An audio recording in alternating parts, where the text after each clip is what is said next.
And we're reading from Romans chapter 3, starting from verse 1. Then what advantage has the Jew? Or what is the value of circumcision? Much, in every way. To begin with, the Jews were entrusted with the oracles of God.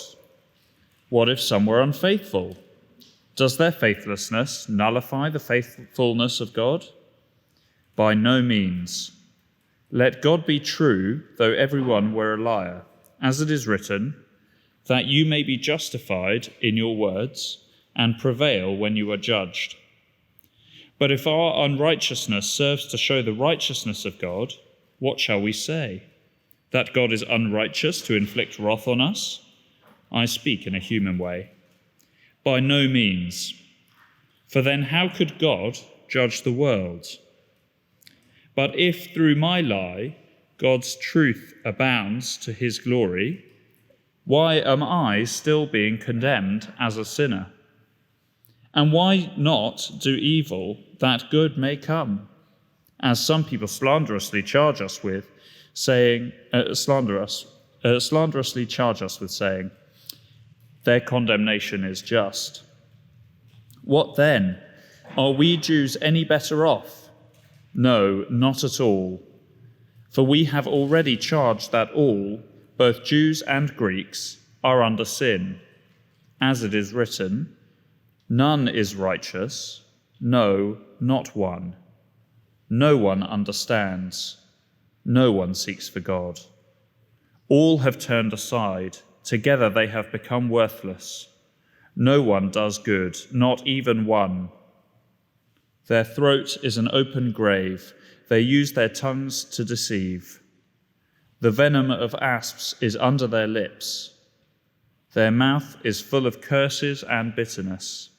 Their feet are swift to shed blood. In their paths are ruin and misery, and the way of peace they have not known.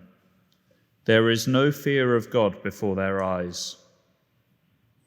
Now we know that whatever the law says, it speaks to those who are under the law, so that every mouth may be stopped and the whole world may be held accountable to God. For by works of the law, no human being will be justified in his sight, since through the law comes knowledge of sin. This afternoon we're in court. Not only are we in court, we are in court for the judge's verdict. God is at the judge's bench and we are in the dock.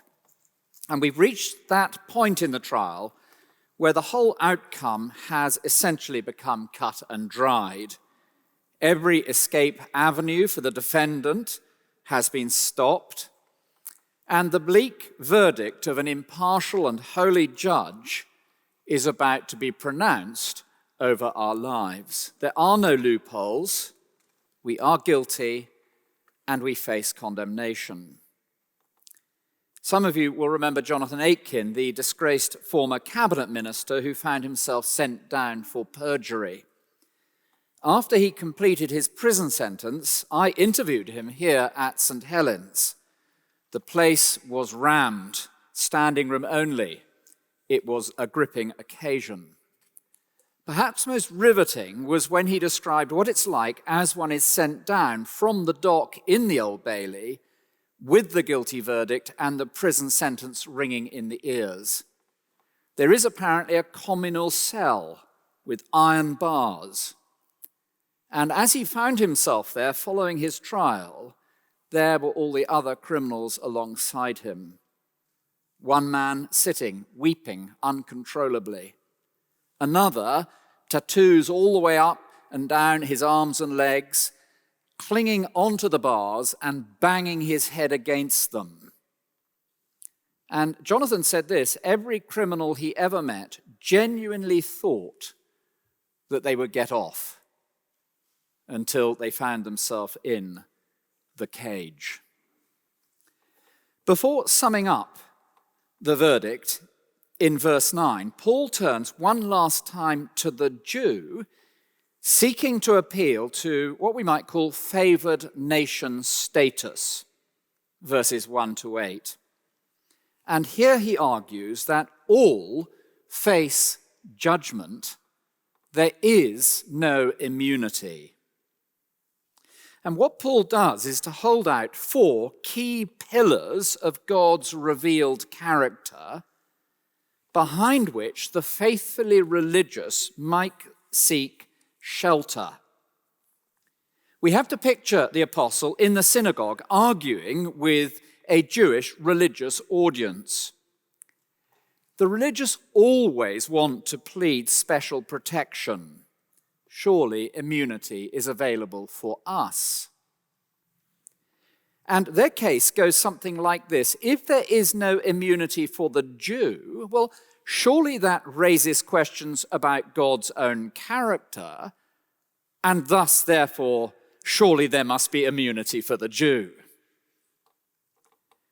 The 4 pillars of God's character that Paul holds up are first, God's commitment to the Jews; secondly, God's faithfulness to his promises; third, God's justice in judging; and fourth, truth.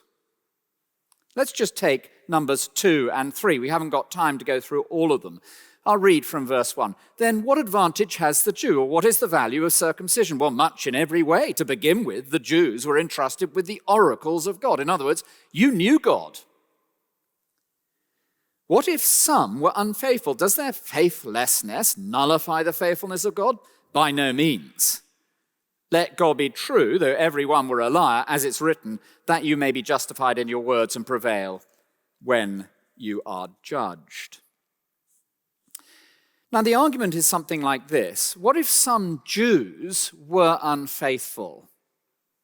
Does the faithfulness of some Jews nullify the faithfulness of God to his promises to the Jews? And the point is that God made promises to the Jews in the Old Testament that they would be his people. So if some of his people fail, does this mean that the whole project to the Jews has failed? I was in the bank yesterday paying in some money, which is always a happy thing to be doing. Next to me, there was somebody drawing out money in £50 notes in cash. I have never seen so many £50 notes in my life before. I know it's rude to stare, particularly at a moment like that, but I noticed the person before me had glanced out of the corner of his eye, and I did exactly the same. I've never seen it. He must have been a banker, I suppose. But imagine if it turns out, amongst those 200 or 300 £50 notes that were being counted out again and again, that 10 of them actually weren't worth the paper they were printed on. Does that then call the whole project? Does it mean the Bank of England's not going to pay out on the others? Now, that's the kind of argument. But here, the response is in verse 4. By no means. And what Paul is saying here is you fundamentally understood this. He quotes from Psalm 51, in which the great king of Israel, David, acknowledges that God is right to judge David's sin when David failed. And David was the most kosher of all Jews. And he acknowledged that it was right for God to judge him. It's never been the case that being Jewish gets a guilty Jewish person off the hook. If David couldn't get off the hook, God's promises for the Jews were never a blank check. No immunity there. So then in verse 5, the next religious detractor, remember we're in hot debate here in the synagogue, the next religious detractor raises the issue of God's justice, verse 5. But if our unrighteousness serves to show the righteousness of God, what shall we say? That God is unrighteous to inflict wrath on us? So Paul, if our unrighteousness, for which you're saying we're going to be judged, serves to show the righteousness of God in judging us, what shall we say? That God, because he benefits from our unrighteousness by being shown to be a righteous judge, is unrighteous to inflict judgment on us. Now, it is really perverse, isn't it? If our failure to behave rightly means that God has to judge us and therefore gets credit for showing himself to be judged through our failure to behave rightly, well, then is God somehow sullied by judging us, the Jews? God is gaining from our sin. Well, Paul's answer is great, isn't it? By no means. It's kind of, don't be so stupid, if I may put it like that. How could God judge anybody on that basis? You Jew, you know God's got to judge, and he's certainly going to judge the nations. And how could God judge the nations on that basis? Don't be so ridiculous. The arguments are contrary and the logic is perverse, but any of us who has had this kind of discussion in the pub after work will know just how much people wriggle to try and get off the hook. And in each case, what Paul does is simply to drive the nail deeper into the coffin. For what he is telling us is that the very pillars of Jewish identity, the character of God, his kindness to them, his faithfulness, his justice, his truth, these pillars each demand within themselves that God must judge fairly, Jew or not. And therefore, far from providing immunity, these great and grand character traits of God drive God to judge all the more. Now, a lot of people get themselves in a real tangle over these verses and lose the plot in the detail. One commentator says, quote, "This is one of the most difficult passages in the whole letter, so it's no surprise." But Romans chapter 3, verses 1 to 8 is not merely an argument about God's righteous character. And if you've heard that, then you've been led down a slight cul-de-sac. What Paul is doing is showing how God's righteous character means there's no let-up for the religious. This then is further condemnation for the religious person who thinks they're going to get off the hook because of various technicalities to do with God's character. The last one is in verses 7 and 8. We just look at that. But if through my lie God's truth abounds, in other words, I fail through my lie, and therefore God shows to be all the more true to his glory, why am I still being condemned as a sinner? Because actually my lie is benefiting God. Why not do evil that good may come, as some people slanderously charge us with saying? And Paul just finishes, their condemnation is just. In other words, if you want to be so perverse in the pub after work, trying to wriggle to get off the hook, I'm afraid you're just going to get what you deserve. There is no immunity. Remember the case of Harry Dunn and Anne Sokolis, wife of the US diplomat who fled after a car collided with his motorbike.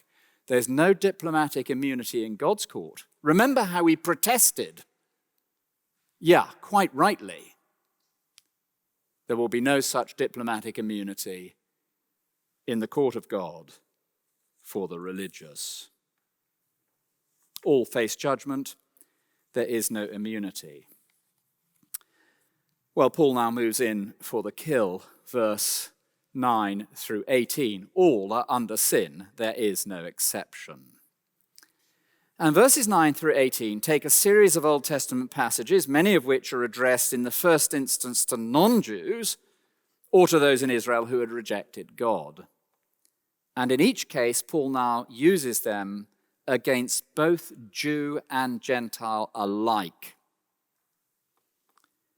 Let's notice the universality of it in verses 9 through 12, and let's notice the specificity of it in verses 13 through 18. All are under sin. What then, are we Jews any better off? No, not at all. For we've already charged that all, both Jew and Greeks, are under sin. None is righteous, no, not one. No one understands, no one seeks for God. All have turned aside, together they become worthless. No one does good, not even one. None? No, not one. No one. No one, all, together, not even one. The issue has to do with sin, and the issue to do with sin has to do with a failure to recognize God as God. Before sin has to do with the naughty actions we have done, sin has to do with the failure in attitude that we have shown. Before sin has to do with the naughty actions we have done, sin fundamentally has to do with the failure in attitude that we have shown. Remember, the first four of the Ten Commandments are vertically related. You shall love the Lord your God with all your heart, all your mind, all your soul, all your strength. And no one has done that. None is righteous, not even one. No one understands, no one seeks for God. To seek is to inquire, to search after, to make diligent investigation. I sat next to a banker at our guest event last night. Why is God so obscure, he asked. Because you are hiding, I replied. And every part of our conversation subsequently proved my point. And God will not be found by those who are on the run. No one seeks God. All have turned aside. To turn aside is to deviate, deliberately to divert from. To become worthless is to render unfit for purpose, incapable of serving the end for which it is meant. So none is righteous, no, not one. No one understands, no one seeks for God. All have turned aside, together they've become worthless. No one does good, not even one. And Paul's point is not that we never do anything that is good, nor that you and I never have a moment of decency, nor that there is nothing positive to say about any of us. No one can deny that there is so much that is good about humanity. And we saw a lot of that, didn't we, in the pandemic? But every aspect of every deed, because we do not recognize God as God or treat God as God, is tainted by that failure. So you walk around your office refusing to recognize the authority of your CEO, the governing board, and everything that your company stands for. Well, you may be a very good broker, but everything is tainted by your rebellion. You may do a great deal, but that deal is tainted by your rebellion. And that phrase at the start of the sentence is so strong, isn't it? We've already charged, verse 9, that all, both Jews and Greeks, are under sin. It's as if our wrong attitude towards God, our failure to recognize God as God, is like some all-powerful taskmaster that we cannot but obey. Don't you find that? However much you start the day out thinking, well, today's going to be different, by coffee time it isn't. And Paul's understanding is that all people were not just sinners, but actually helpless pawns under sin's power. I used to use the picture of a bowls ball. I have to say, I don't think I've ever really played bowls seriously, not in the white kit and all the rest of it. I think you have to be over 80 to do that. Sorry if you're a bowls player. But you know how it has that inbuilt bias? But I wonder slightly if the shopping trolley isn't a better illustration. You know, it goes off this way, you correct it, and then it goes off this way, and then you just can't keep it on the straight and narrow. And not even one at the end of the sentence of 12 is a remarkable claim. It is an impossible thing to find even a single human who has rightly sought to comprehend and grasp thoroughly and obey the living God. And so we're to picture the whole mass of humanity all together, none, no one, all together, not even one, across the globe and down through the ages. But we are also to picture each individual one by one, not even one. Every individual who's ever walked the face of this earth, standing before God on final judgment day. Is there a sinless one here? No. Is there a sinless one here? No. Is there sinlessness in this one? No. Did this one seek God fully from a pure heart? No. Can we find a right attitude to God in this one? No. I was picking up windfall apples in an orchard last week, even as I was preparing to speak on this, multitasking, and I was trying to find suitable apples for my mum to store into January in her cold store. They have to be perfect if they're going to last through to January, and they certainly have to be perfect for my mother. But there'd been a violent storm. There were no apples left on the trees. They were all on the ground. You'd pick up one. Oh, it looks like it's going to... a blemish. You'd find another one. This looks perfect. A slug's got it. You've got it into this one. Oh, no, that one's blemished. Not even one. But if verses 10 to 12 speak of the universality of it, 13 through 18 speak of specificity. All are under sin. There is no exception. It's universal and it's very specific. Action as well as attitude. You want evidence of the universal nature of sin? Well, verse 13 and 14, let's look at your speech. Verse 15 and 16, let's look at your deeds. Verse 18, let's do an MRI scan of your heart. Their throat is an open grave. They use their tongues to deceive. The venom of asps is under their lips. Their mouth is full of curses and bitterness. These verses have to do with our language, don't they? The open grave is ready to receive bodies. It makes those who come into contact with the dead already there impure and defiled. The open grave is a trap that unsuspecting fall into. Their throat is an open grave. They use their tongues to deceive. The tongue is used to tell the half-truth, to veil reality. The tongue is used only to present one side of the picture. The tongue is used to bring my story into the best light. The tongue is used only to have the client know a percentage of what they need to know. Their throat is an open grave. They use their tongues to deceive. The venom of asps is under their lips. That's very telling, isn't it? It's hidden. These deadly fangs, you don't see them, you just see the smile. But lurking below the lips, that infamous but.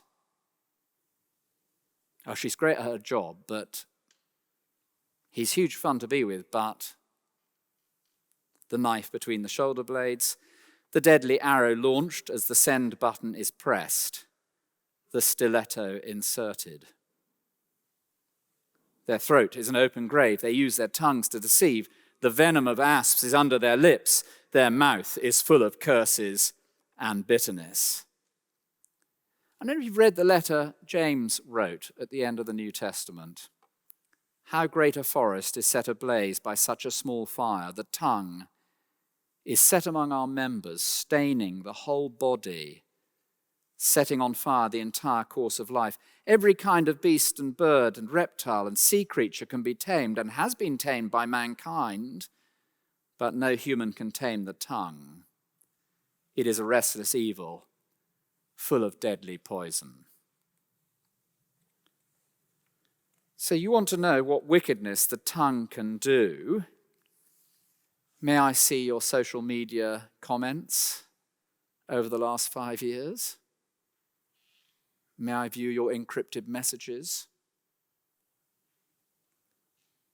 Remember Neera Tanden, the Biden nominee for the Office of Budgetary Affairs. On her appointment, what did she do? Deleted thousands of tweets. May I have your Facebook history? Verses 15 through 17 move from language to action. Their throat is an open, verse 15, their feet are swift to shed blood, and in their paths are ruin and misery, and the way of peace they have not known. Remember Jesus, you've heard that it was said, you shall not commit murder, and everyone who murders is liable to judgment. But I say to you that everyone who is angry with his brother will be liable to judgment. I read that passage to someone the other day and said to them, have you ever had a murderous thought? To which he replied, have I ever driven in London? You doubt Paul's assessment in verses 15 through 17 of humanity. Open your news feed. William and Harry. Colleen and Rebecca. Every one of us here, however well-intentioned, will be aware of broken relationships, damaged family no-go areas. Their feet are swift to shed blood, in their paths are ruin and misery, and the way of peace they have not known. And then finally, there is no fear of God before their eyes. With God ever present in all his creation, and with God's all-seeing eye knowing all that we do we fear him as much as public opinion about ourselves, our reputation in the office? So all will face judgment. There is no immunity. All are under sin. There is no exception. All stand condemned. There's no room for appeal. And verses 19 through 20 are very straightforward. Now we know that whatever the law says, it speaks to those who are under the law. We've already established that whether you have the Ten Commandments or not, you still have law, regulation. We know that whatever the law says, it speaks to those who are under the law, so that every mouth may be stopped. The judge is basically saying, shut up, will you? Do you remember how Saddam Hussein, when he was in court, tried to protest his innocence at the end of it? The judge would have nothing. Remember how that guy from the Bosnian War sought to protest his innocence? The judge wouldn't have anything of it. And nor will God. Whatever the law says, it speaks to those who are under the law, which is absolutely everybody, so that every mouth may be stopped and the whole world held accountable to God. By the law and works of the law, no human being will be justified. You haven't got a leg to stand on. Don't try appealing to your track record. Your track record is rubbish. Don't try appealing to your religion. Your religion doesn't cut it. Don't try wriggling out in that pub discussion by saying, oh, well, the character of God. No, the character of God demands that you be judged. Don't try saying, oh, well, I was just a decent person. I thoroughly disapproved of all those bad people. Yeah, but you did the same things. Don't try saying, well, I just didn't know there was a God. God made himself perfectly plain through his creation. And so there is no excuse and no escape. Jonathan Aitken, we began with, in that interview said every criminal he has ever met thought they'd get off until they got into the cage. And what the Apostle Paul is doing is seeking, if you like, a guilty plea from us before we get into the cage. He wants us to see that we stand condemned, that there is only one solution, and that is in the gospel of the Lord Jesus Christ, so that rather than pleading not guilty, we plead for mercy. And we'll come to that in 3 weeks' time. I'm going to lead us in prayer.